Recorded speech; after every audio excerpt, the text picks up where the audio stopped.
My junior year of college, I was asked to be the choir director at the Duke Catholic Center. And I was such a music ministry nerd. Like, I've been singing in choir since 5th grade and like playing my violin at church since like 7th grade. So I was like, yeah, that sounds awesome. Yeah, of course.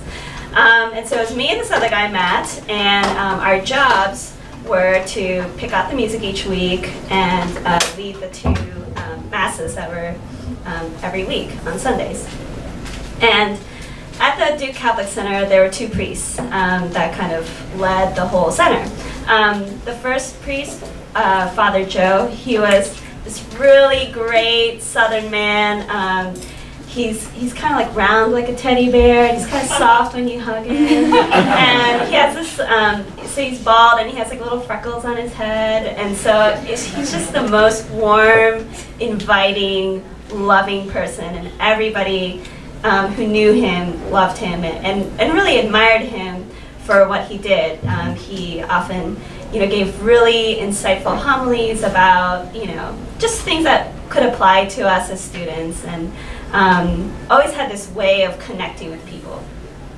And then there was Father John. Father John was recruited to the center, and he was there as kind of like the graduate and professional student / fill in the gaps kind of priest at the center. And he was this very tall, maybe like over 6 foot guy, and he came from Boston before he worked at one of the centers in like a small liberal arts college up in New England. And he had this like very awkward way of kind of hunching over to people when he talked, because obviously he was towering over everybody, and I think he just wanted to make people feel welcome, and so by doing that he would just stoop over people and talk to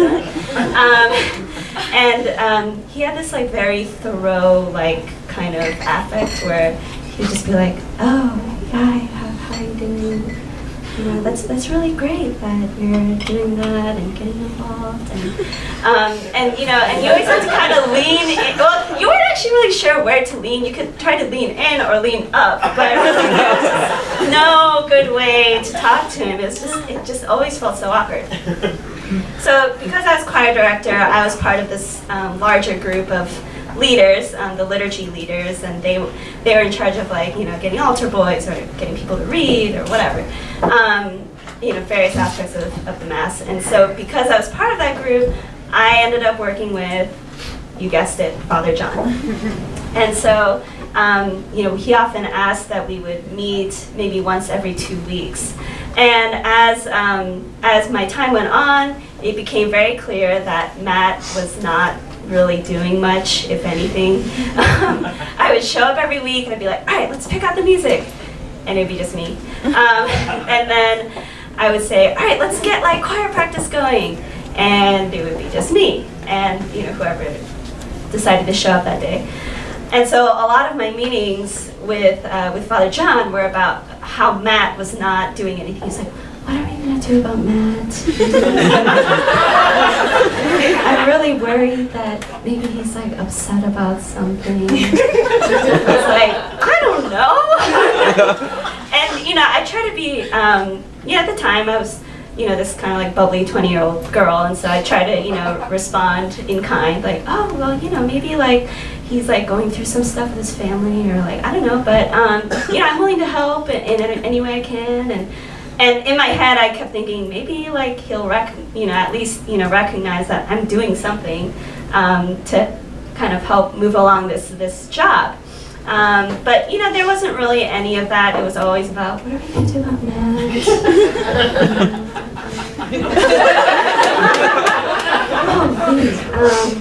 I really like that song that you picked out last week. Oh, thanks, Father John. Yeah, it really reflected the readings of that day.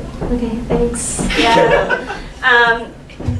Another thing too was often Father John, when he gave his homilies in the lecture hall, which is like every other time on Sunday, he would project like some artwork from like the 1600s about like Jesus and something else going on, and then he would try to explain it and be like, no, yeah, you guys are Duke students, you're very smart, so you'd understand that, Jesus here is like doing this, and like, he'll get really into it, and in my head I'm like, it's not a lecture, it's a homily. Anyway, side note. So, it's very clear that, Father John and I were trying to work out, something, and he was still very much new to the center, and we were both trying to get, adjusted to our roles there. Well, in October, there's this big event that was going to happen on campus, Parents Weekend. And if you guys didn't go to Duke, Parents Weekend is basically this big thing where parents get to come visit, and there are like concerts and sport games and things like that. And at the Duke Catholic Center, we always had this very big mass at the Page Auditorium, which is the biggest auditorium on campus. So it was a really big deal, not only because parents are coming, but because parents have wallets and they were willing to donate. And so, the weeks leading up to this, Father John was like, okay, so, we gotta pick up the music, right? And get the choir members. And I was like, yeah, I got it. And by then, it was like 10 months into this job. I felt really comfortable. I felt like I knew the ins and outs of what to do for my job. And of course, Matt, wasn't there at the meetings. So, it was the Saturday before the Parents Weekend Mass, which is Sunday morning. I had scheduled a choir rehearsal. And, this is all pretty standard stuff that we were singing for Sunday.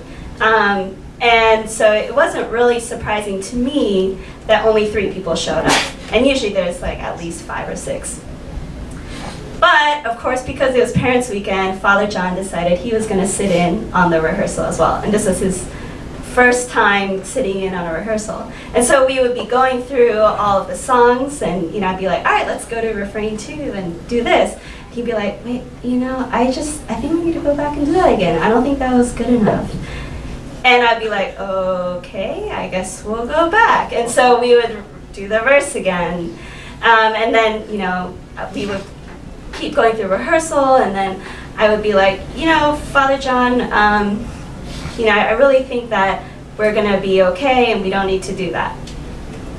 And he just didn't really say anything. And then after rehearsal, with the 3 people gone, Matt wasn't there, Father John pulls me aside and he goes, Lee, I think you were being really passive-aggressive at me. And I was like, huh? And then I started bawling, and I was like, I have worked so damn hard at this thing, and my voice is cracking and everything, and I was like, damn it, why is my voice cracking? But I was like, I have worked so damn hard. I never said damn to a priest before. It's a little scary. But I was like, I have worked so damn hard at this, I'm going to make sure that people are going to get there. I was like, I don't know, there's only 3 people at rehearsal. I don't think it's going to happen. So as soon as, he leaves, I'm like, what? I have to put this in my own hands. So I call Matt, and I didn't text Matt because, I decided not to get text messaging until like after college, which I know sounds insane, but Ami will know this because she's my roommate. But I would call up Matt, and I said, Matt, we really need people here. Like, this is a big deal. He was like, okay, all right, well, I'll call up some people. And so we both ended up calling up people the rest of the evening. And then on Sunday morning, 20 people showed up. And so, we sang everything. I was like waving my hands, being all happy as the choir director. Matt was like there. And it was just great. And Father John and Father Joe were there, and they were all smiling, and it was just a great event. And afterwards, I'm back in my apartment on Central Campus, and I hear my phone ringing, and it's like some unknown number, but it's a 919 area code, and I pick it up, and it's Father John. And to myself, I was thinking, how did he get my number? But then I was like, all right, I'm not gonna. And then he goes, hi Lee, how are you feeling? I was like, I feel really good. And he was like, yeah, it was a good job. You did a good job today. And I was like, thanks. And then in that moment, I blurted out, and I forgive you. Now, Catholic school to forgive a priest.